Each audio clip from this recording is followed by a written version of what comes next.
Halo YouTube, teman-teman, salam sejahtera untuk kita semua. Amin. Teman-teman, terima kasih banyak yang sudah subscribe ya.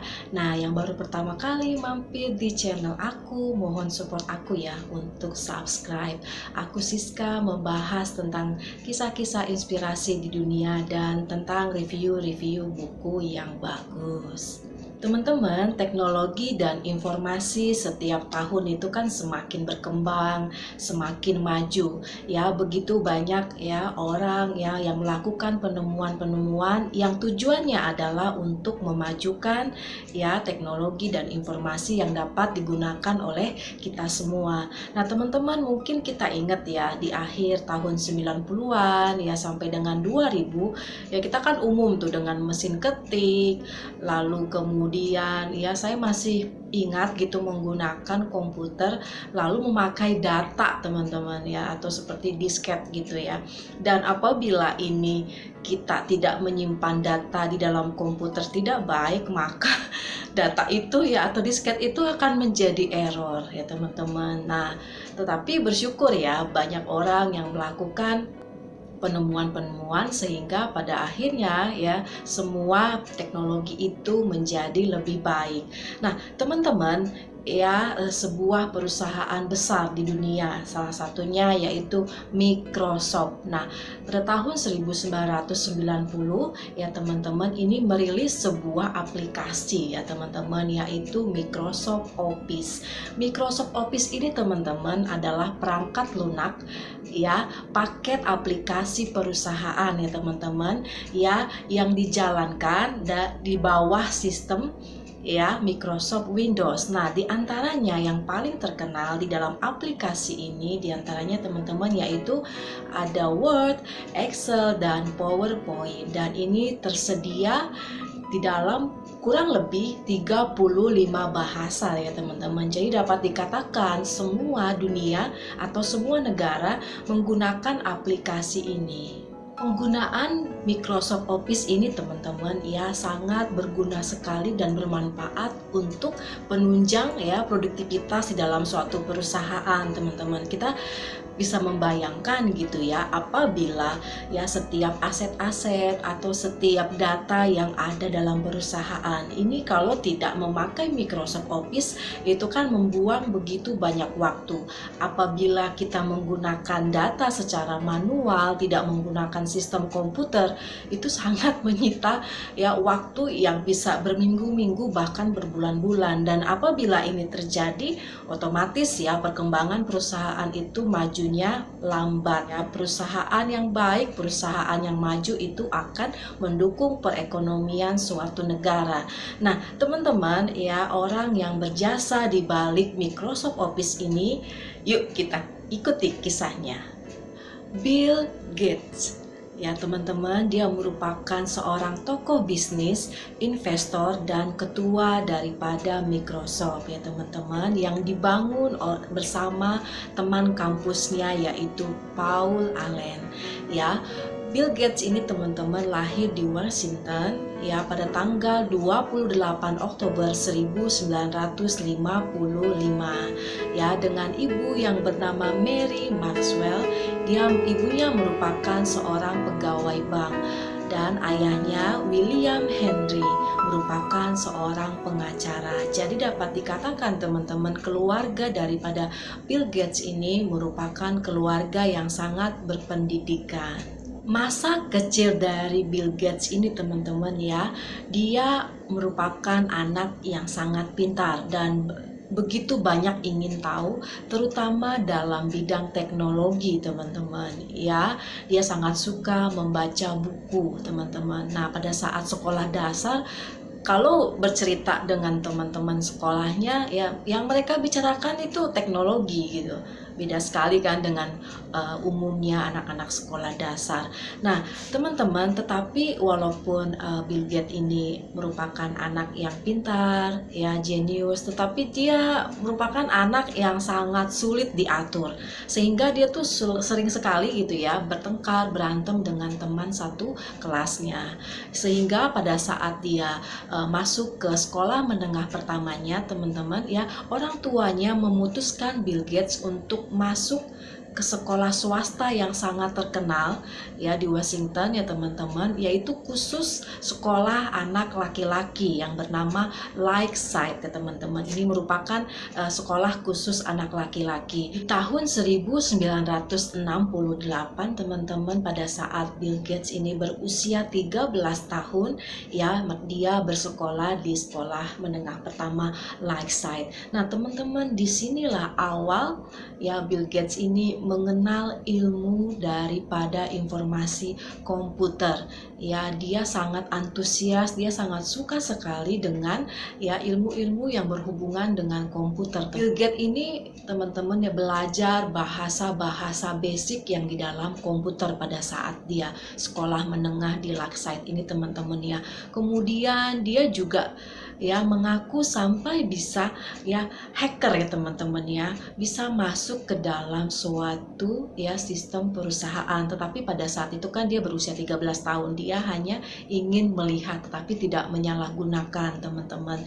Tetapi kecintaannya terhadap komputer dan dia sangat suka membaca buku teman-teman. Dalam satu hari dia bisa menghabiskan waktu 1 jam untuk membaca buku. Sampai apabila weekend teman-teman atau akhir pekan, dia akan menghabiskan 3-4 jam ya untuk membaca buku, dan itu dilakukan sampai dengan sekarang teman-teman. Hal positif ya, tetapi ada juga hal yang negatifnya karena kecintaannya membaca buku lalu mengutak-atik komputer teman-teman, itu membuat dia ya tidak bergaul dengan teman-teman dan tetangganya. Dan pada saat inilah ibunya bersitegang dengan Bill Gates. Ibunya mengatakan dan menyarankan supaya dia juga seimbang dengan dunia sosialnya.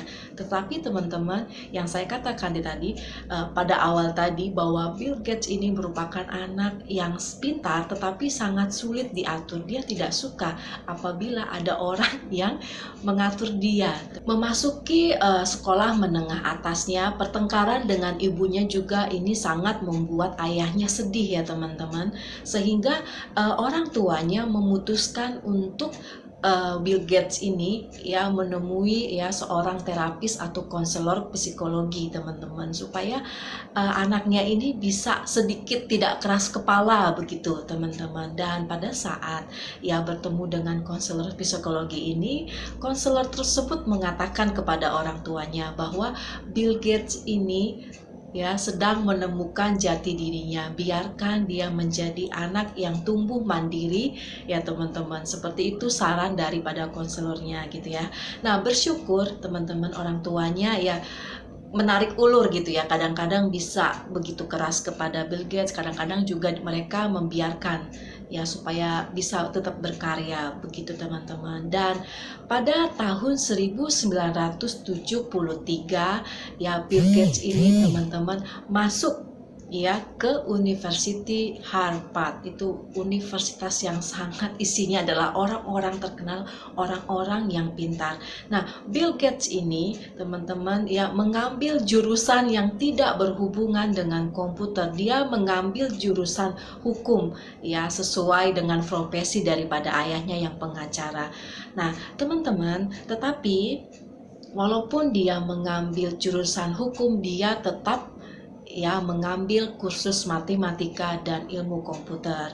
Nah, teman-teman, pada saat itu ya disinilah dalam Harvard University ini Bill Gates bertemu dengan Paul Allen, satu teman fakultasnya teman-teman. Dan ya pada saat itu Bill Gates memutuskan untuk drop out atau keluar dari Harvard University teman-teman di tahun 1975, dan dia keluar bersama dengan Paul Allen.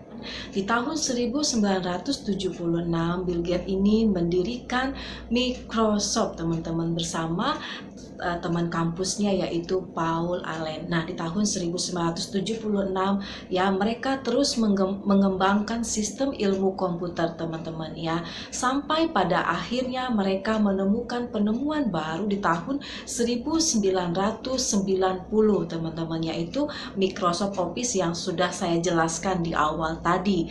Dan ini sangat sukses di pasaran dunia teman-teman.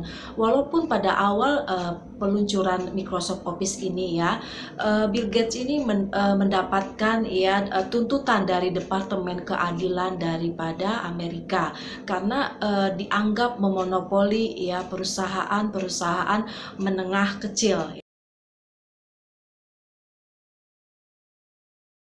Teman-teman, Bill Gates menikah pada tanggal 1 Januari 1994 dengan Melinda Branch. Teman-teman, dari pernikahan ini mereka mendapatkan 2 orang anak perempuan dan 1 orang anak laki-laki, yaitu Jennifer, Rory, dan Adele. Teman-teman, kesuksesan daripada Bill Gates ini ya, dia kan disebut dengan investor dan miliarder dunia ya teman-teman ya.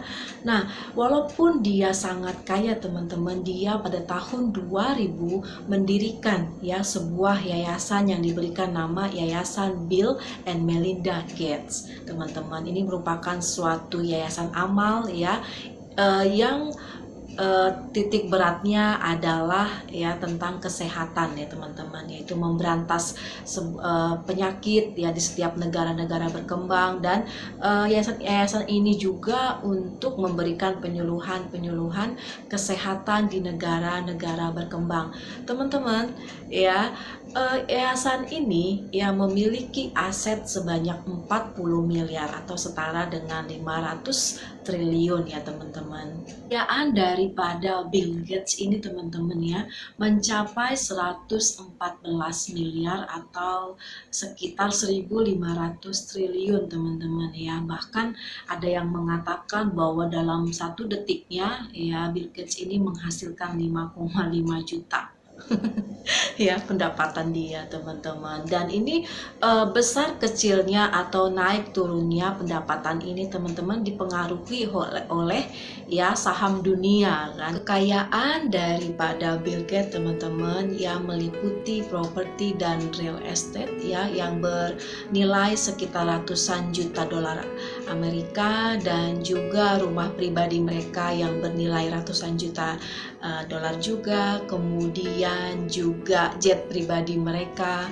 ya teman-teman yang bernilai kurang lebih 40 juta dolar, dan mereka juga membeli sebuah pulau senilai 50 juta dolar Amerika.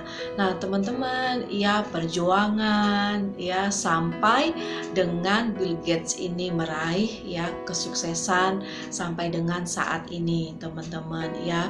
Walaupun dia keluar dari universitas yang sangat terkenal, tetapi dia mampu mewujudkan setiap mimpi-mimpinya dan jasa-jasanya teman-teman ya yang dapat kita gunakan sampai dengan saat ini untuk memudahkan setiap perekonomian perusahaan-perusahaan di setiap negara. Teman-teman, semoga kiranya kita dapat ya mengambil ya pengertian yang baik, mendapatkan pelajaran yang baik dari sosok Bill Gates ini teman-teman ya. Walaupun ya masa kecilnya itu penuh dengan pertengkaran dengan orang tuanya, tetapi itu yang membuat dia semakin maju. Dia memiliki harapan, dia memiliki cita-cita yang untuk dia berikan kepada dunia pada saat ini. Terima kasih teman-teman sudah ya menonton dari awal hingga akhir ya teman-teman. Bisa komen, like, share juga ke teman-teman kalian.